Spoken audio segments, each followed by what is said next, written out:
आप है radio Manav Rachna 107.8 FM पर माधुरी के साथ और सृजन के अंतर्गत जिस महान साहित्यकार और शिक्षाविद से हम रूबरू करा रहे हैं अपने श्रोताओं को। आप हैं श्रीमान एनएल गोसाई जी। अपने श्रोताओं को, अपने दोस्तों को बता दूं, आप फरीदाबाद ही नहीं सिर्फ देश के जाने माने साहित्यकार हैं, आप शिक्षाविद भी हैं। आपकी एक रचना, एक पुस्तक बहुत दिनों के बाद आ चुकी है और कई पुस्तकें प्रकाशनाधीन हैं। आप फरीदाबाद की जानी मानी साहित्यिक और सांस्कृतिक संस्था सार्थक प्रयास के वरिष्ठ उपाध्यक्ष भी हैं। गोसाई साहब, आपका स्टूडियोज में बहुत बहुत स्वागत है। आभार आपका। गोसाई साहब, मैं आपसे गुजारिश करूंगी कि अपनी एक सबसे पसंदीदा रचना हमारे श्रोताओं को सुनाएं, हमारे दोस्तों को सुनाएं और कार्यक्रम का हम शुभारंभ करेंगे उस रचना से। दरअसल मेरी रचनाओं में राग स्वर मुखरित होता है। जी जी, स्वागत है। एक गीत प्रस्तुत कर रहा हूँ मैं। जी जी, स्वागत है। गा रहे हैं गीत सारे, गीत मैं भी गाऊंगा, एक गीत मैं भी गाऊंगा। गा रहे हैं गीत सारे, गीत मैं भी गाऊंगा, एक गीत मैं भी गाऊंगा।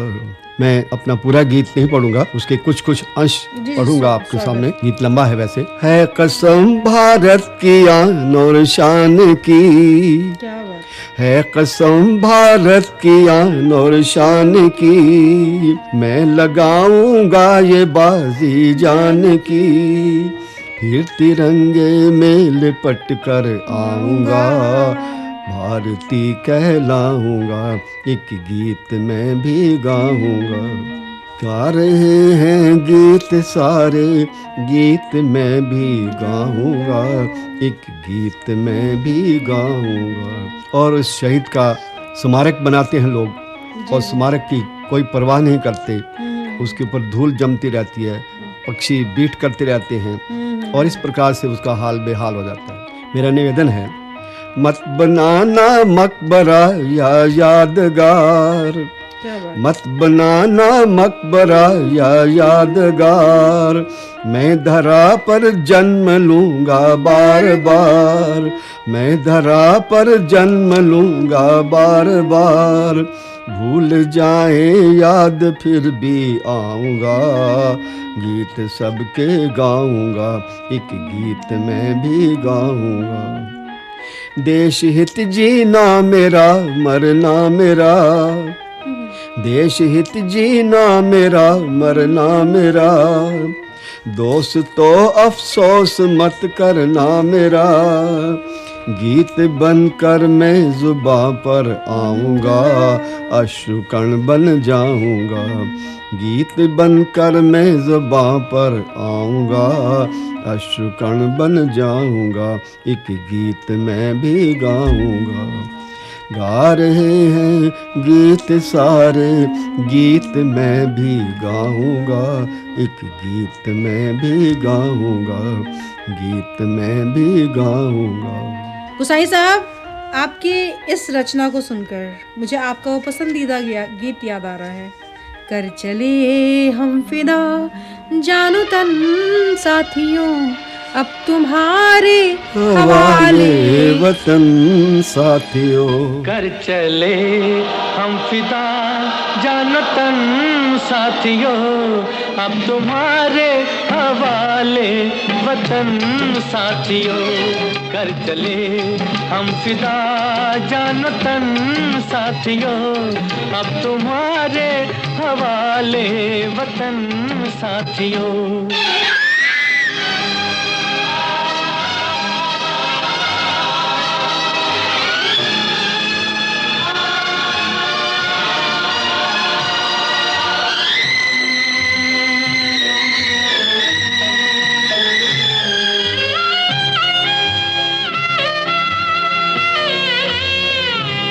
सांस थमती गई, नब्ज जमती गई, फिर भी बढ़ते कदम को न रुकने दिया।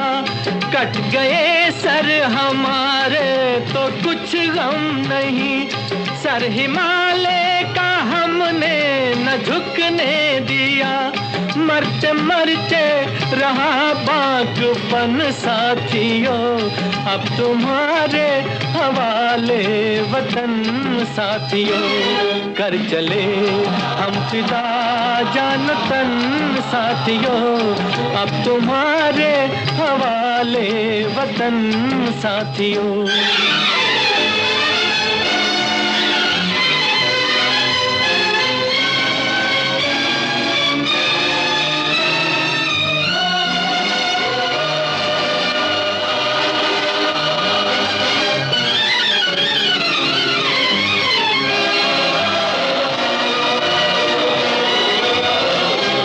जिंदा रहने के मौसम बहुत है, मगर जान देने की रुत रोज आती नहीं। हुस्न और इश्क दोनों को रुसवा करे, वो जवानी जो खून में नहाती नहीं। आज धरती बनी है दुल्हन साथियों, अब तुम्हारे हवाले वतन साथियों। कर चले हम फिदा जान तन साथियों, अब तुम्हारे हवाले वतन साथियों।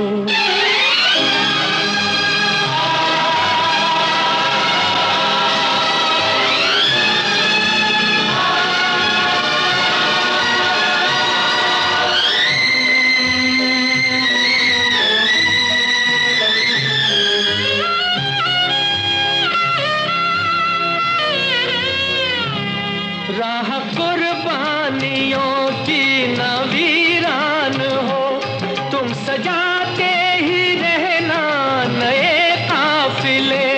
फतेह का जश्न इस जश्न के बाद है, जिंदगी मौत से मिल रही है गले। बांध लो अपने सर से कफन साथियों, अब तुम्हारे हवाले वतन साथियों। कर चले हम फिदा जान तन साथियों, अब तुम्हारे हवाले वतन साथियों।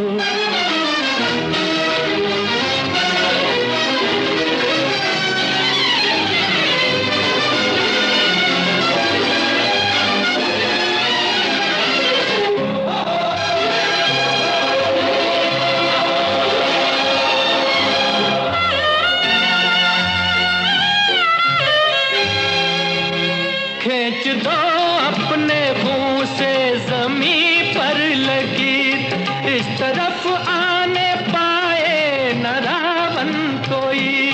तोड़ दो हाथ अगर हाथ उठने लगे, छूने पाए न सीता का दामन कोई। राम भी तुम ही लक्ष्मण साथियों, अब तुम्हारे हवाले वतन साथियों। कर चले हम फिदा जान तन साथियों, अब तुम्हारे हवाले वतन साथियों। अब तुम्हारे हवाले वतन साथियों, अब तुम्हारे हवाले वतन साथियों। Welcome back to radio Manav Rachna 107.8 FM पर आप हैं माधुरी के साथ और सृजन के अंतर्गत जिस महान हस्ती से हम मिलवा रहे हैं, आप हैं श्रीमान अनिल गोसाई जी। स्वागत है गोसाई साहब आपका स्टूडियो में फिर से। शुक्रिया। गोसाई साहब, हम शुक्रगुजार हैं आज के इस दिन को, जब आपका जन्म तो पाकिस्तान में हुआ लेकिन आप हिंदुस्तान चले आए और हमें आपसे मिलने का मौका मिला। गोसाई साहब, आपने 40 वर्षों तक अध्यापन कार्य भी किया जी। इसके बारे में हम थोड़ा सा चाहेंगे कि आप हमारे श्रोताओं को बताएं, और कहाँ से आपने अपनी साहित्यिक यात्रा को भी शुरू किया। मैं चाहूँगी कि इसमें वो भी शामिल करें, उस बात को भी। मैं जब पाकिस्तान बना था, जी जी, लगभग 10.5 साल की आयु थी मेरी, 11 साल की। जी जी। पढ़ाई छूट गई थी। 4-5 साल कहीं भी पढ़ाई नहीं हुई। जब इस इलाके में हम आए अपने घर बार छोड़ करके, जी जी, तो 1952 में फिर मैंने हिंदी रत्न से शुरू किया, प्राइवेट की पढ़ाई शुरू कर दी। जी जी। और 5-6 महीने के बाद, क्योंकि मेरी जो प्रारंभिक पढ़ाई है वो उर्दू में हुई थी। चौथी तक उस ज़माने में प्राइमरी स्कूल होता था और उर्दू फारसी का बोलबाला था। जब मैं 5वीं क्लास में चढ़ा तो सनातन धर्म स्कूल में दाखिला मुझे मिला और वहीं से मैंने कौन सा सनातन धर्म? यहाँ जी नहीं, पाकिस्तान की बात में हरिपुर ज़िला हज़ारा, जो महाराजा हरि सिंह नलवा का किला है वहाँ पर, उसी के नाम पर हमारे शहर का नाम हरिपुर पड़ा। जी जी जी। तो हरिपुर के सनातन धर्म स्कूल में मुझे दाखिला मिला 5वीं कक्षा में। तो वहाँ हिंदी शुरू की। बहुत मार खाई मैंने किताबें लिख रही हैं और लिख रहा हूँ, लेकिन उस ज़माने में सच बात तो ये है कि बहुत मार खाई और लगभग 1 साल ही 1.5 साल पढ़ाई की कि पाकिस्तान बन गया और पढ़ाई छूट गई। एक तरह से हिंदी मेरी आधी अधूरी सी थी। जब फरीदाबाद में आए तो एक आदर्श कॉलेज था, शाम को क्लासेस लगती थी, तो मैंने वहाँ पढ़ाई शुरू की। तो नवंबर में मैं दाखिल हुआ तो जून में इम्तिहान था हिंदी रत्न का। 1953 में हिंदी रत्न का इम्तिहान दिया 2nd डिवीजन में और अगले साल मैंने प्रभाकर का इम्तिहान दिया 1955 में। तो तब तक मैं एक तरह से अच्छा विद्यार्थी बन चुका था। क्या बात है। और क्योंकि बागों में जा करके पेड़ों के ऊपर बैठकर किताबें पढ़ते, आज मैं समीक्षाएं लिखता हूँ किताबों की, लगभग शहर में से जो भी प्रथम किताब होती है मेरे पास आ जाती है। लेकिन समीक्षा शास्त्र पढ़ते समय मुझे बहुत मेहनत करनी पड़ी थी। एक ऐसा रूखा सब्जेक्ट था। एक बार मेरे मित्र श्री बलदेव भाटिया जो स्वर्गवास हो चुके हैं, मैं और दोनों ऊपर चढ़ गए पेड़ के ऊपर कि जब तक ये समीक्षा शास्त्र हमारा समाप्त नहीं हो जाता, 90 पेज की किताब थी, हम नीचे नहीं उतरेंगे। अच्छा। तो इस तरह से हमने उस किताब को पढ़ा और परीक्षा दी। प्रभाकर मैंने उस ज़माने में डिस्ट्रिक्ट फरीदाबाद नहीं बना था, गुड़गांव डिस्ट्रिक्ट था। तो गुड़गांव डिस्ट्रिक्ट में मैं फर्स्ट आया था। पंजाब यूनिवर्सिटी का इम्तिहान था प्रभाकर, हिंदी प्रभाकर, और इस मैंने फर्स्ट डिवीजन में और फर्स्ट रह करके परीक्षा दी थी। उसके बाद मैंने सारी परीक्षाएं लगभग प्राइवेटली ही दी हैं। तो इस प्रकार से मैंने अपना बीए किया। बीए करने के बाद दोस्तों ने कहा कि चलो बीएड कर लो। नई दिल्ली के जामिया मिलिया इस्लामिया यूनिवर्सिटी में मैंने दाखिला लिया और बीएड किया और अध्यापक बन गया। अध्यापक बनने के साथ ही मेरी एक तरह से काव्य यात्रा जो थी लगभग चल पड़ी थी। छिटपुट में लिखने लगा था। स्कूल में मैं बच्चों के कल्चरल प्रोग्राम का इंचार्ज बना। और उस ज़माने में क्योंकि मैं स्कूल में नया लगा था, कुछ हमारे टीचर ऐसे थे जो महसूस करते थे कि हम ज़्यादा लायक हैं। अच्छा। मुझे पूछते भी नहीं थे ज़्यादा। अच्छा। तो एक टीचर थे हमारे, अच्छा। मैं नाम नहीं लूँगा, उन्होंने एक ड्रामा तैयार किया कि टिकट लगा करके स्कूल में कमरा बनवाते हैं। अच्छा। और उन्होंने ड्रामे की रिहर्सल शुरू कर दी। स्कूल के ऊपर हॉल था, वहाँ मुझे आवाज़ आती थी, मैं साइकिल उठाने लगता था, लेकिन मुझे पूछते नहीं थे वो। अच्छा। एक दिन उत्सुकतावश मैं चला गया ऊपर और वहाँ जा करके ड्रामा रिहर्सल में देखता रहा। 1.5 रोटी ड्रामा था। 1.5 रोटी ड्रामे का नाम था और वो सतीश डेग का लिखा हुआ था। उन्होंने एक लड़के को सुषमा का रोल दे रखा था जो हीरोइन थी ड्रामे की। तो पहले दिन ही मैं जाके बैठा, थोड़ी देर के लिए देखा, रिहर्सल देखी और मैंने कहा कि आप सुषमा का रोल इसको कैसे दे सकते हैं? अच्छा, क्यों भाई? एक लड़के को आप लड़की नहीं बना सकते। ठीक है। ये इंस्पेक्टर ऑफ स्कूल के और स्कूल के रूल्स के खिलाफ है। जी। वो चिढ़ गए और उन्हें झट से कह दिया तो तुम कर लो। तो मैं यहाँ आपको बता दूँ, मेरा जो प्रारंभिक जो जीवन है एक तरह से, जी। मैं पाकिस्तान में सनातन धर्म स्कूल में दाखिल हुआ तो वहाँ राम राज्य ड्रामा खेला जा रहा था। अच्छा। उस ज़माने में रामराज फिल्म आई थी जिसमें लव कुश का जो गीत है, भारत की एक सन्नारी की हम कथा सुनाते हैं। तो मेरा कंठ अच्छा था, भाई साहब के साथ मैं गाया करता था बचपन में। तो उस ज़माने में मुझे लव कुश में से एक रोल दे दिया गया, कुश का रोल दे दिया गया। तो ये एक तरह से मेरा प्रारंभिक जीवन था, मंच के ऊपर आना, रंगमंच के ऊपर आना। तो जब फरीदाबाद में आया तो रामलीलाएं शुरू हो गई थी। यहाँ पर मैं लगभग सभी नारी पात्रों को शुरू से में जिया, क्योंकि पहले लड़के ही लड़कियों का रोल अदा करते थे। जी जी जी। इसलिए लेकिन आपने तो जम के विरोध किया था इस बात का ना? नहीं, मैंने स्कूल में विरोध किया। स्कूल में? अच्छा ठीक है। स्कूल में विरोध किया, अच्छा। लेकिन मंच पर जो था मैं खुद रोल करता था। अच्छा। और लगभग सभी नारी पात्र, सीता, कौशल्या, मंदोदरी, सुलोचना, तारा, यहाँ तक कि भीलनी जैसे छोटे पात्रों का भी, कैकेयी का भी रोल मैंने कई बार किया। तो इस तरह मंच पर मैं अच्छा काम कर सकता था। अगर मेरा मेकअप भी ऐसा ही करते थे तो जाहिर है कि मैं, चेहरा मेरा ऐसा था या किसी तरह से, अगर कभी कभी कृष्ण का रोल मिलता था तो एक नारी जैसा चेहरा होता था जी। तो स्कूल में मैंने विरोध जब किया तो उन्होंने कहा तुम कर लो। कर लो। मैंने कहा मैं कर लेता हूँ। तब तक मेरा लड़का पहला पैदा हो चुका था, 4 महीने का था, राजेश। तो मैंने मिसेज के ही कपड़े लिए और वो टिकट वाला जो ड्रामा था हमने किया।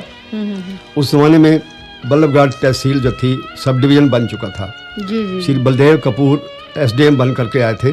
जी। उनके साथ मेरी दोस्ती हो गई और उनकी मिसेज तृप्ता जी ने ड्रामे का उद्घाटन किया था रात को।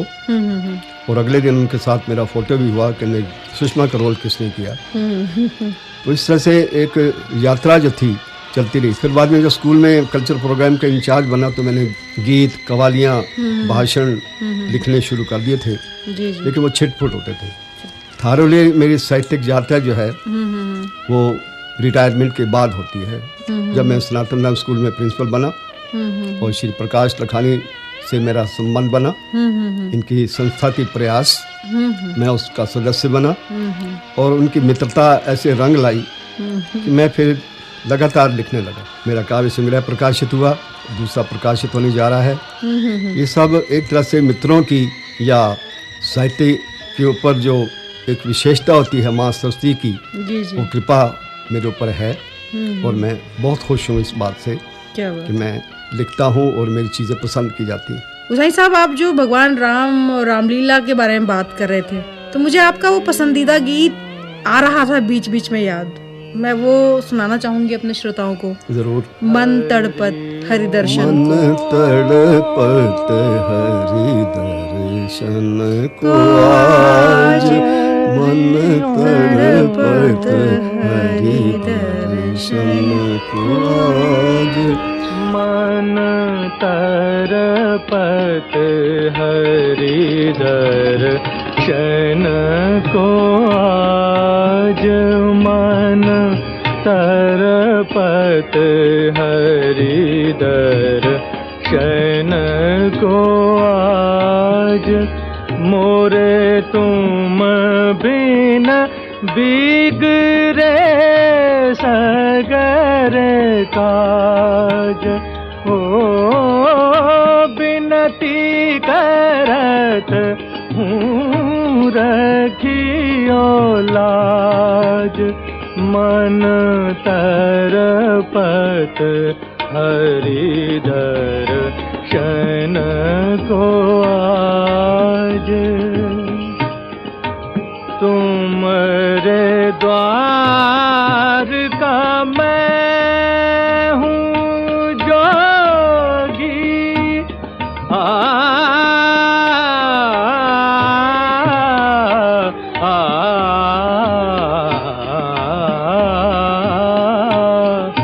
तुमरे द्वार का मैं हूँ जोगी, हमारी और नजर कब होगी, सुनो मोरे व्याकुल मन का बाज, तरपत हरि दर्शन को आज, मन तरपत हरि दर्शन को आज, बिन गुरु ज्ञान कहाँ से पाऊं,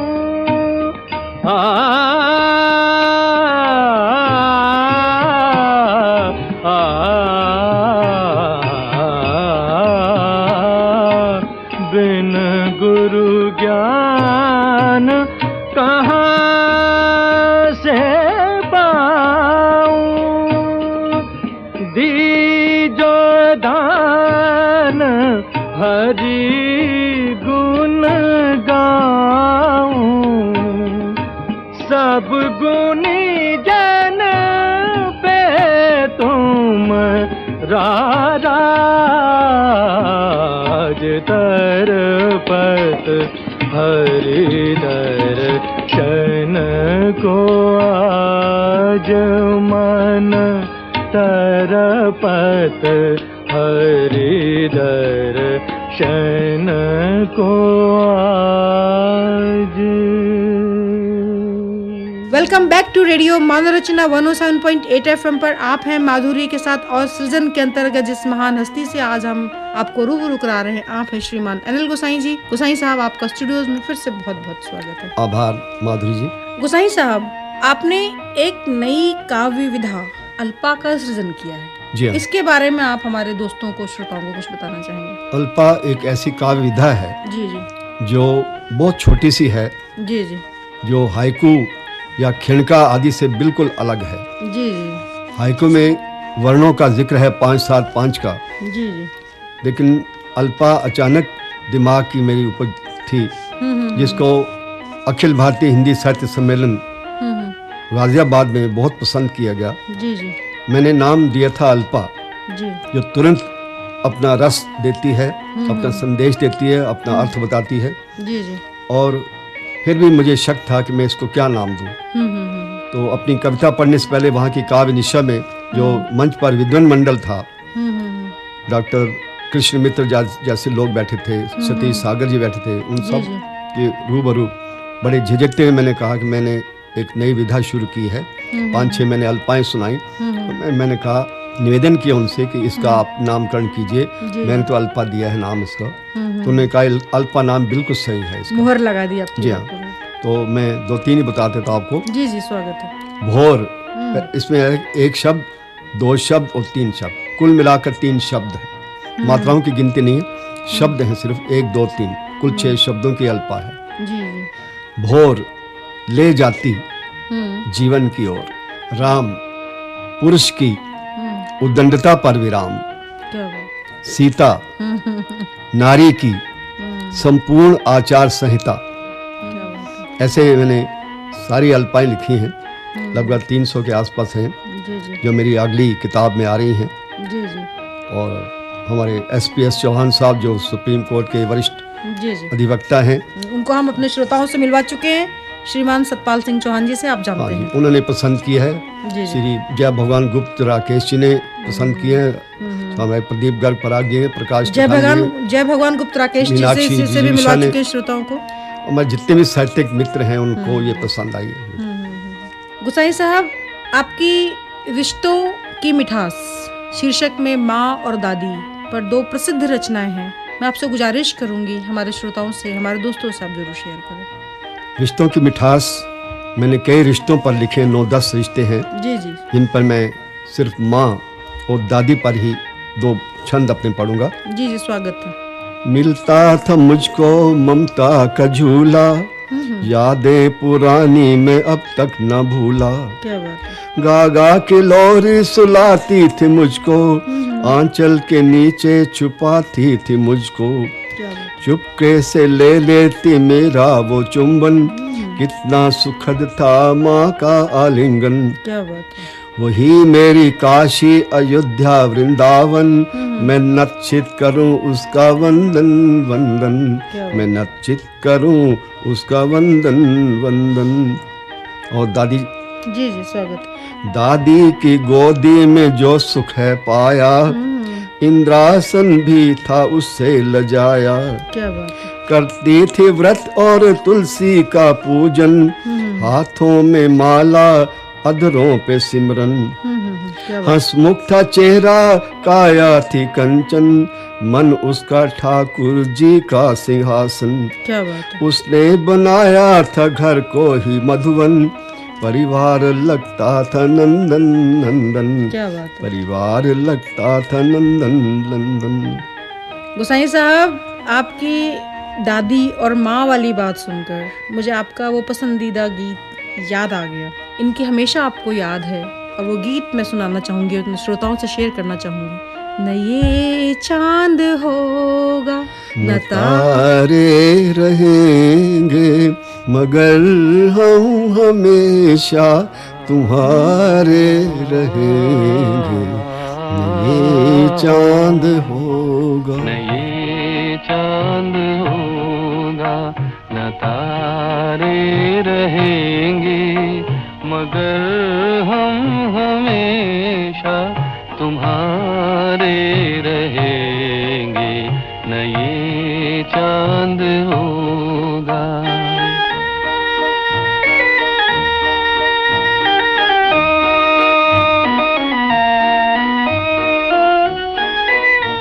बिछड़ कर चले जाए तुमसे कहीं,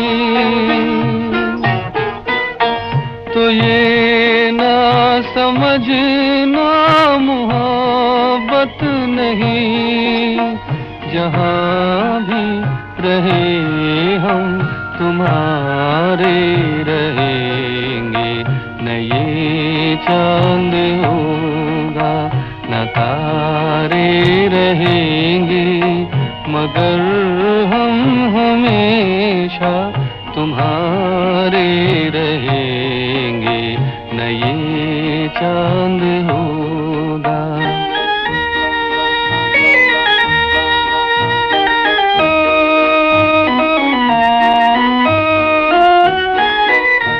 ज़माना अगर कुछ कहे भी तो क्या,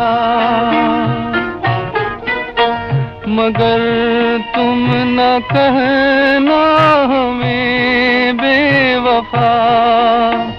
तुम्हारे लिए है, तुम्हारे रहेंगे। न ये चांद होगा, न तारे रहेंगे, मगर हम हमेशा तुम्हारे रहेंगे। न ये चांद होगा।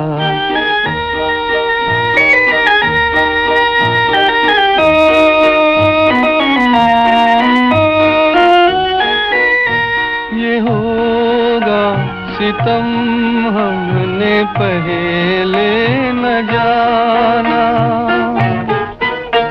बना भी न था जल गया आशियाना।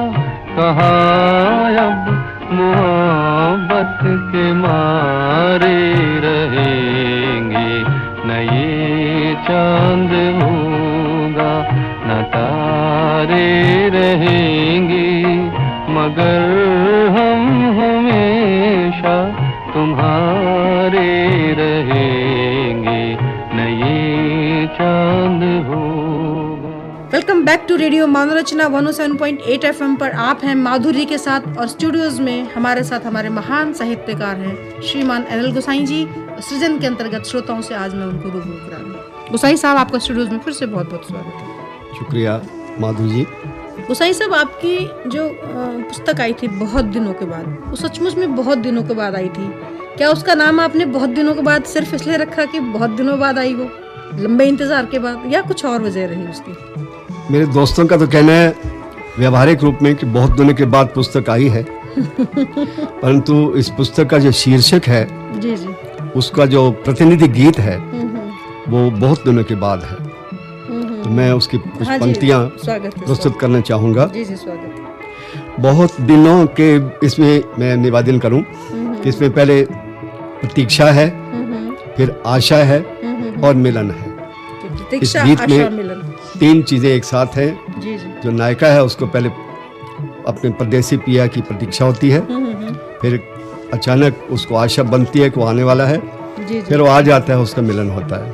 क्या बात। बहुत दिनों के बाद काग फिर बोला है, क्या बात। बहुत दिनों के बाद मेरा मन डोला है, बहुत दिनों के बाद दिए में बाती है, बहुत दिनों के बाद हाथ में पाती है। क्या बात है। बहुत दिनों के बाद सांझ भी सवेरा है, बहुत दिनों के बाद जोगी का फेरा है। क्या बात है। बहुत दिनों के बाद पायलिया बहकी है, बहुत दिनों के बाद चिड़ैया चहकी है। क्या बात है।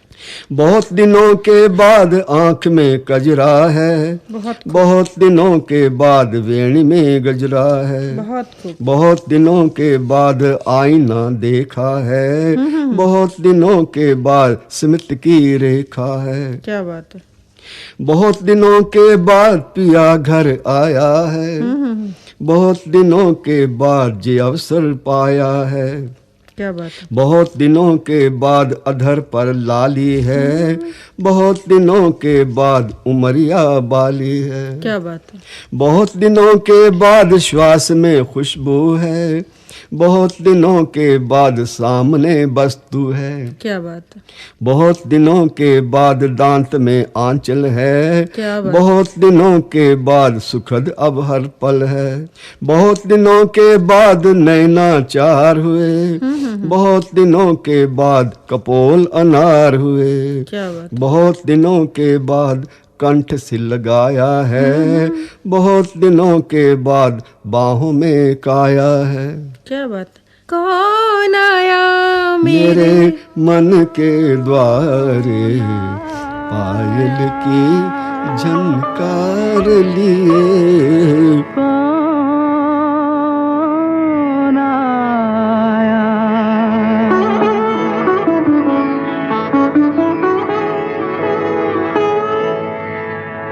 कौन आया मेरे मन के द्वारे, पायल की झनकार लिए।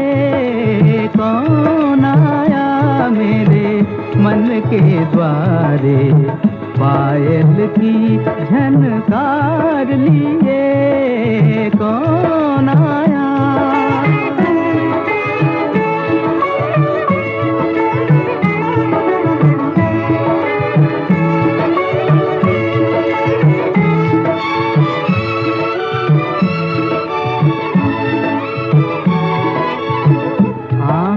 जाने दिल पहचाने, आँख न जाने दिल पहचाने, सूरतिया कुछ ऐसी।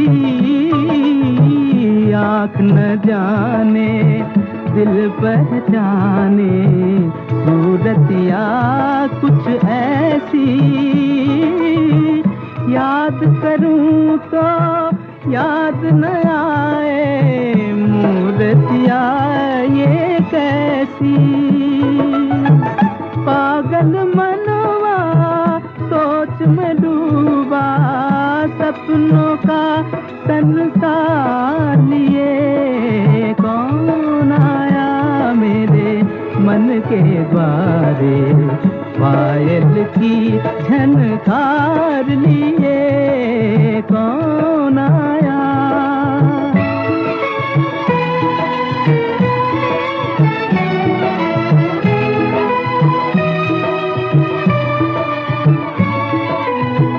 एक पल सोचूं मेरी आशा, रूप बदल कर आई।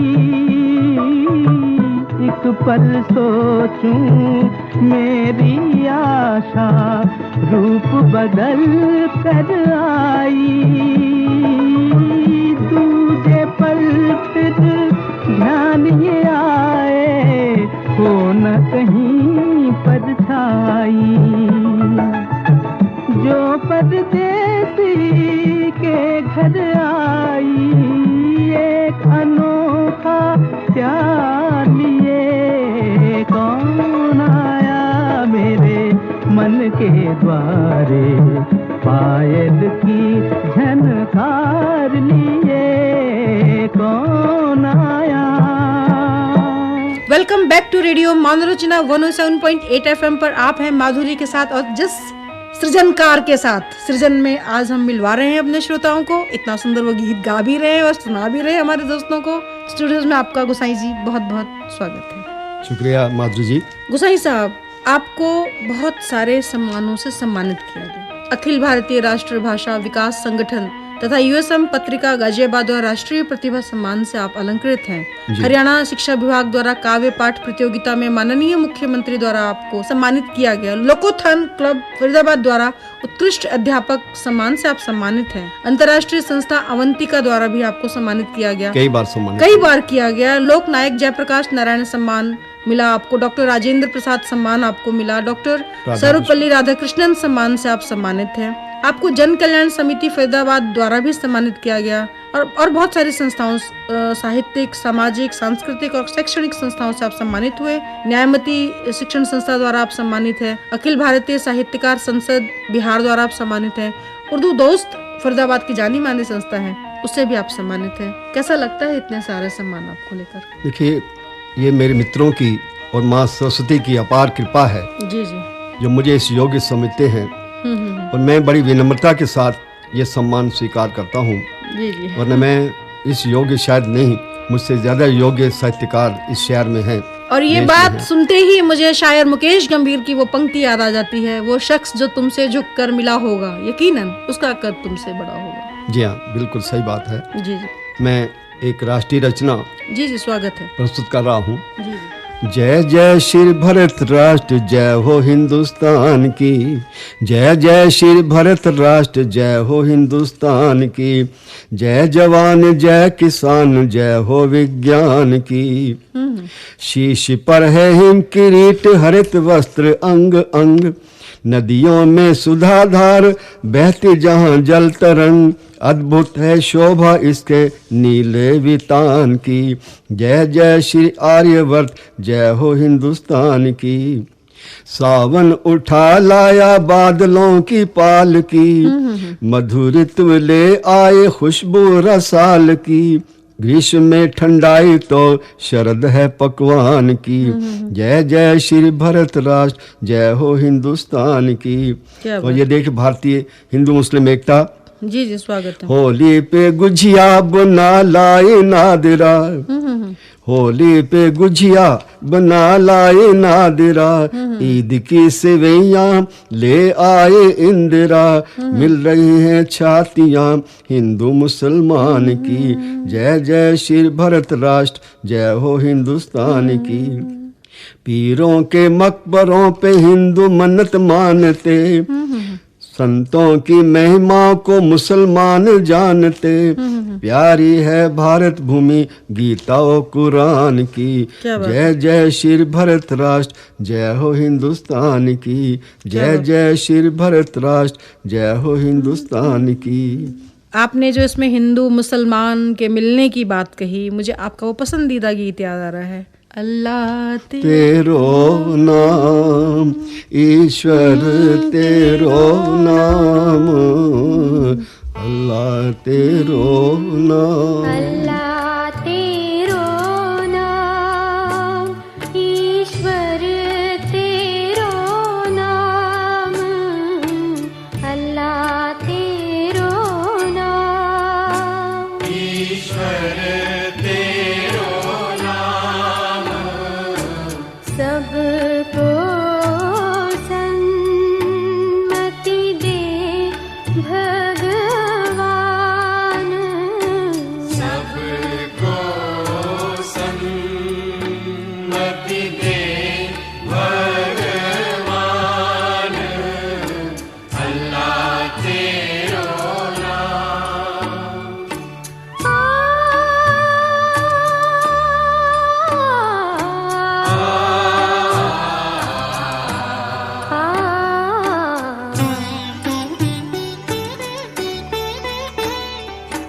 मांगो का सिंदूर ना छूटे।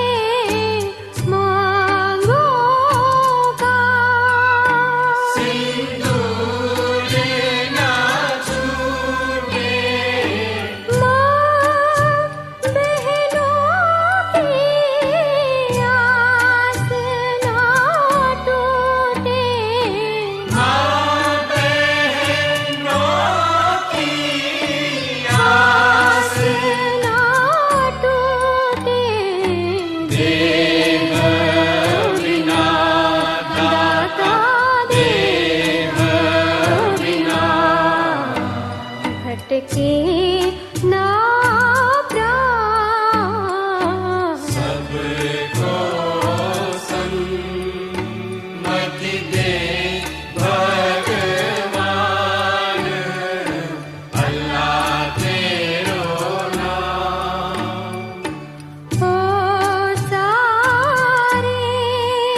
रेडियो मानव रचना 107.8 एफएम पर आप हैं माधुरी के साथ सृजन के अंतर्गत जिस महान साहित्यकार और शिक्षाविद से हम आज आपको रूबरू करा रहे हैं। आप हैं श्रीमान अनिल गोसाई जी। गोसाई साहब, आपका स्टूडियोज में फिर से बहुत बहुत स्वागत। बहुत बहुत धन्यवाद माधुरी जी।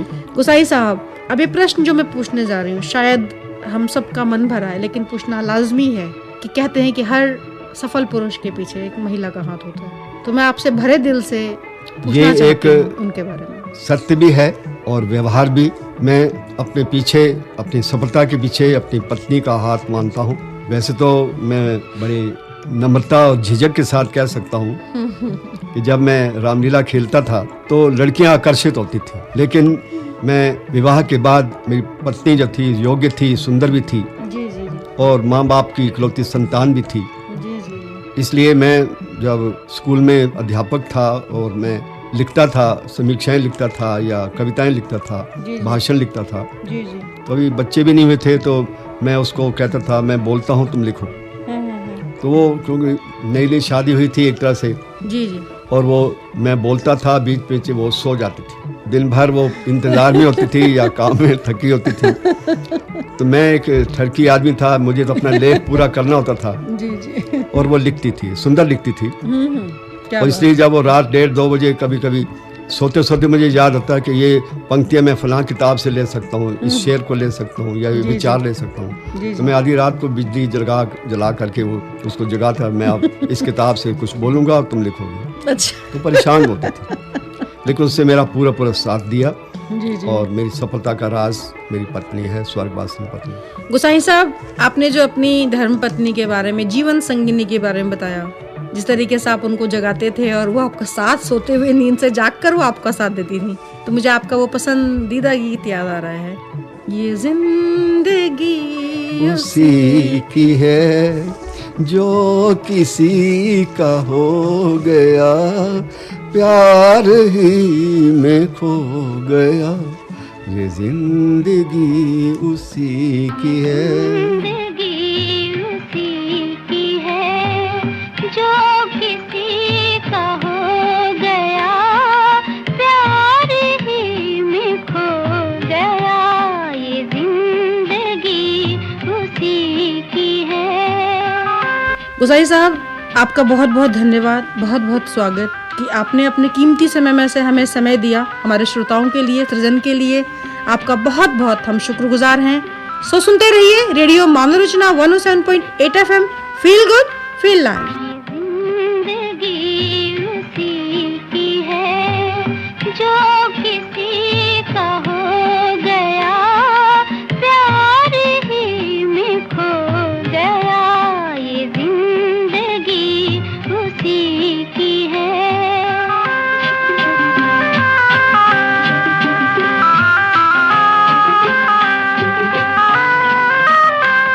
जो दिल यहाँ न मिल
किसी